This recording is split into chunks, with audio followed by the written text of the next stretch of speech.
आपण पाहत आहात कराड टुडे न्यूज। कापिल तालुका कराड येथील सामाजिक कार्यकर्ते गणेश पवार यांनी अखेर 105व्या दिवशी आपले आंदोलन स्थगित केले आहे। आंदोलनात उपस्थित केलेल्या मागणीवर प्रशासनाकडून कारवाई करण्याचे लेखी पत्र दिल्याने पवार यांनी हे आंदोलन स्थगित केले आहे। नमस्ते।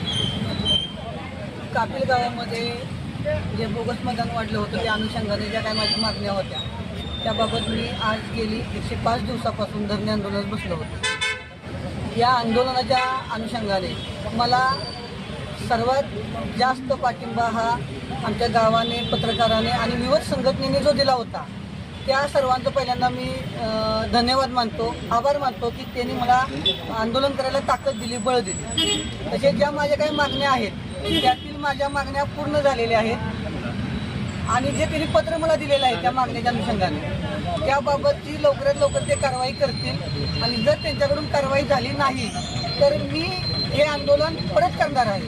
हे आंदोलन मी तात्पुरतं स्थगित करतोय, पूर्ण संपवत नाही, स्थगित करतोय। त्याच्यामुळं ह्यांना जो वेळ दिलेला आहे मी त्या वेळेमध्ये ह्यांनी जे काही तपास असेल काय असेल त्यांनी करायचं आहे आणि योग्य ती कारवाई करायची आहे। त्यांच्याकडून कारवाई नाही झाली तर मी आंदोलनाला परत बसणार आहे।